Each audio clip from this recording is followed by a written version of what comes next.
8 साल, जी हाँ, पूरे 8 साल से नैनीताल हाईकोर्ट की शिफ्टिंग का इंतजार चल रहा है। इस दौरान जगहें बदली, प्रस्ताव बदले, जमीनें बदली, मामला सुप्रीम कोर्ट तक पहुंच गया। बस हाईकोर्ट अपनी जगह से नहीं बदला।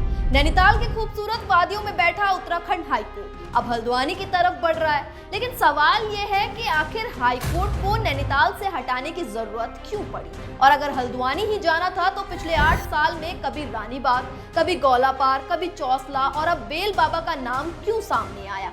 क्या आपको पता है कि इस पूरी कहानी की शुरुआत आज से नहीं बल्कि साल 2018 में हुई थी। एक बयान से शुरू हुआ ये विवाद हाईकोर्ट की फुल कोर्ट, राज्य सरकार, जमीन और पर्यावरण के सवालों से होते हुए सुप्रीम कोर्ट तक पहुंचा और अब 2026 में एक बार फिर हाईकोर्ट की नई जमीन को लेकर हलचल तेज है। तो आखिर 2018 से 2026 तक ऐसा क्या क्या हुआ? कौन सी जमीन क्यों चुनी गई और फिर क्यों बदली गई? गौलापार की 26 हेक्टेयर जमीन आखिर क्यों अटक गई? रानीबाग का एचएमटी परिसर क्यों चर्चा में आया और अब बेलबाबा की जमीन पर क्यों टिकी है सबकी नजरें?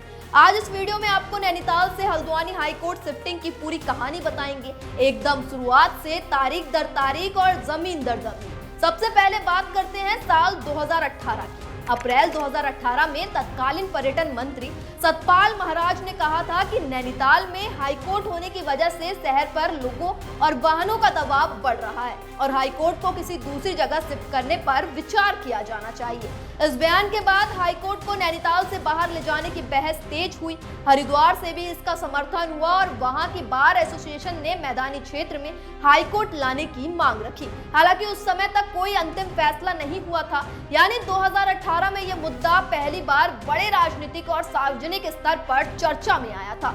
इसके बाद आया 2019 और इस साल एक अहम चीज हुई। हाईकोर्ट की नई जगह को लेकर सुझाव मांगे गए। इस दौरान रानीबाग स्थित एचएमटी परिसर का सुझाव भी सामने आया। हाईकोर्ट को भेजे गए एक प्रस्ताव में कहा गया कि रानीबाग का एचएमटी परिसर काफी बड़ा है, काठगोदाम रेलवे स्टेशन के पास है और वहां पहले से ऑफिस और रिहायशी ढांचे मौजूद हैं। सुझाव देने वालों का मानना था कि इस जगह को हाईकोर्ट परिसर के लिए इस्तेमाल किया जा सकता है, लेकिन रानीबाग का ये प्रस्ताव आगे चलकर अंतिम विकल्प नहीं बन पाया।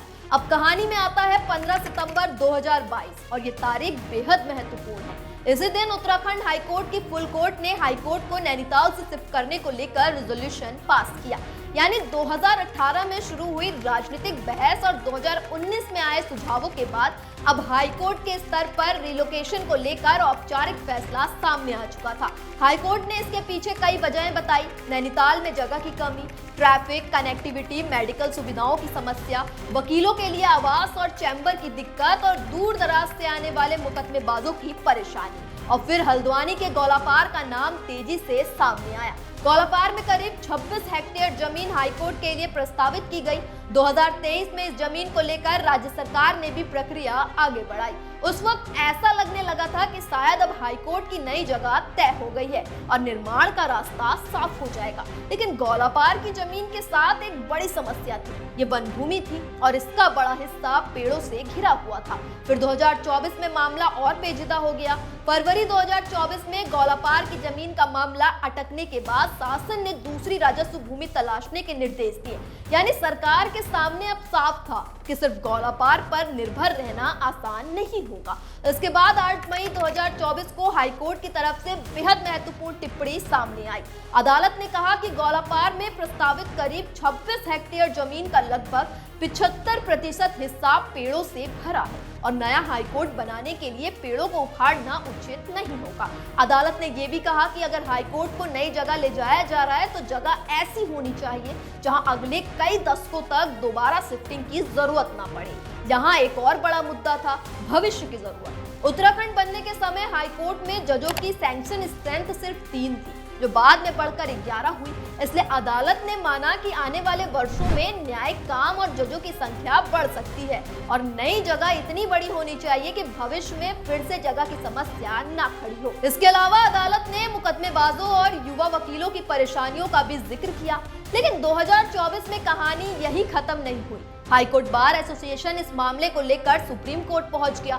सवाल ये था कि हाईकोर्ट की जगह बदलने का फैसला किस तरीके से लिया जाए और क्या इसे जुडिशियल ऑर्डर के जरिए तय किया जा सकता है। इसके बाद 24 मई 2024 को सुप्रीम कोर्ट ने हाईकोर्ट के रिलोकेशन वाले आदेश पर रोक लगा दी। इससे पूरी प्रक्रिया फिर कानूनी पेच में फंस गई। इस दौरान अलग अलग जगहों पर चर्चा जारी रही।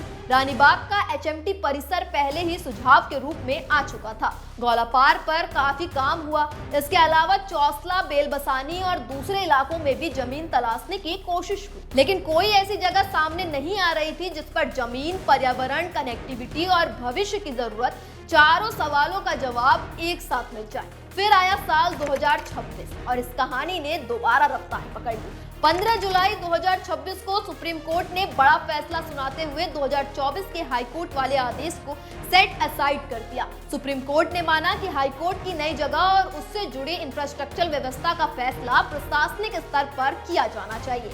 इसके साथ ही राज्य सरकार को हल्द्वानी में पहचानी गई जमीन हाईकोर्ट को उपलब्ध कराने की दिशा में आगे बढ़ने का रास्ता साफ हुआ। यानी अब 2024 वाली कानूनी अड़चन हट चुकी थी, लेकिन फिर वही सवाल सामने थे, जमीन कौन सी? और यही से बेलबाबा का नाम मजबूती से सामने आया। 2026 में नैनीताल जिला प्रशासन ने लामाचौड़ ब्लॉक के बाखड़ा रेंज में बेलबाबा मंदिर के पास मौजूद जमीन का प्रस्ताव तैयार किया। प्रशासन ने करीब 40 हेक्टेयर जमीन को हाईकोर्ट परिसर के लिए उपयुक्त माना। इसकी सबसे बड़ी वजह बताई गई कनेक्टिविटी और भविष्य में विस्तार की संभावना। लेकिन ध्यान रखिए, बेलबाबा का नाम सामने आना और बेलबाबा का फाइनल होना एक बात नहीं है। जुलाई 2026 की रिपोर्ट के मुताबिक बेलबाबा की 40 हेक्टेयर और गौलापार की 20.8 हेक्टेयर जमीन दोनों के प्रस्ताव न्याय विभाग को भेजे गए थे। यानी अंतिम चयन की प्रक्रिया अभी बाकी थी। तकनीकी और कानूनी परीक्षण के बाद तय होना था कि कौन सी जमीन सबसे उपयुक्त है। अब सवाल यह है कि आखिर बेलबाबा और गौलापार में तुलना किस आधार पर होगी? जमीन कितनी है, वह पहुंचना कितना आसान है, पर्यावरणीय असर कितना होगा, भविष्य में विस्तार के लिए कितनी जगह बचेगी, सड़क और दूसरी सुविधाएं कितनी आसानी से विकसित की जा सकती है। इन सभी पहलुओं को देखा जाना है। और यहाँ एक बहुत जरूरी बात समझिए, सुप्रीम कोर्ट ने रास्ता साफ जरूर किया है, लेकिन इसका मतलब ये नहीं है कि अगले दिन से हाई कोर्ट हल्द्वानी में बैठना शुरू कर देगा। पहले जमीन का अंतिम चयन और हस्तांतरण होगा। इसके बाद सर्वे, सीमांकन, डिजाइन, डीपीआर और दूसरी तकनीकी प्रक्रियाएं होंगी। अगर वन भूमि शामिल है तो उससे जुड़ी जरूरी मंजूरियां भी लेनी होगी। फिर निर्माण होगा और उसके बाद कोर्ट रूम, जजों और कर्मचारियों की सुविधाएं, वकीलों के चैम्बर, पार्किंग और बाकी इंफ्रास्ट्रक्चर तैयार किया जाएगा। तभी जाकर हाईकोर्ट नई जगह से पूरी तरह काम शुरू कर पाएगा। अब अगर इस पूरी कहानी को एक आसान टाइमलाइन में समझें तो 2018 में हाईकोर्ट को नैनीताल से बाहर ले जाने की बड़ी सार्वजनिक बहस शुरू हुई। 2019 में नई जगह को लेकर सुझाव मांगे गए और रानीबाग के एचएमटी परिसर का प्रस्ताव भी सामने आया। फिर 15 सितंबर 2022 को हाईकोर्ट की फुल कोर्ट ने रिलोकेशन का रेजोल्यूशन पास किया। इसके बाद गौलापार में करीब 26 हेक्टेयर जमीन की पहचान हुई। 2024 में पेड़ों और पर्यावरण का सवाल उठा और गौलापार की जमीन पर अड़चन आई। 8 मई 2024 को हाईकोर्ट ने इस मुद्दे पर अहम आदेश दिया, लेकिन 24 मई को सुप्रीम कोर्ट ने उस आदेश पर रोक लगा दी। फिर जुलाई 2026 में सुप्रीम कोर्ट ने हाईकोर्ट के उस आदेश को सेट असाइड कर दिया और रिलोकेशन की प्रक्रिया को प्रशासनिक स्तर पर आगे बढ़ाने का रास्ता साफ किया। इसके बाद बेलबाबा की 40 हेक्टेयर और गौलापार की 20.8 हेक्टेयर जमीन के प्रस्ताव सामने आए। तो अब 2018 से 2026 तक की 8 साल लंबी कहानी हमें ये बताती है कि हाईकोर्ट शिफ्टिंग सिर्फ एक जगह से दूसरी जगह बिल्डिंग ले जाने का मामला नहीं है।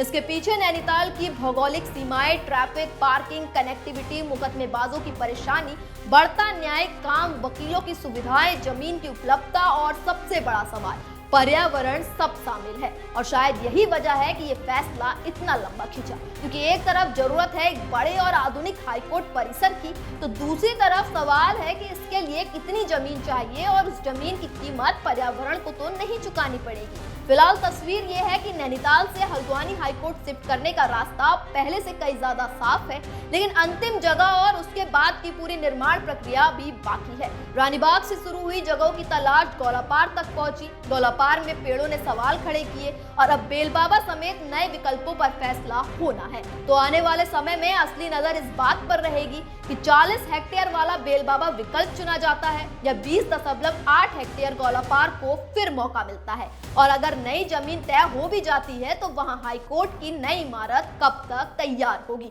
क्योंकि 2018 में शुरू हुई ये कहानी अब 2026 में एक ऐसे मोड़ पर खड़ी है जहां सवाल सिर्फ हाईकोर्ट नैनीताल में रहेगा या हल्द्वानी जाएगा का नहीं है, बल्कि सवाल है हल्द्वानी में हाईकोर्ट आखिर कहां बनेगा, कब बनेगा और क्या इस बार चुनी गई जमीन आने वाले 50 साल की जरूरत पूरी कर पाएगी।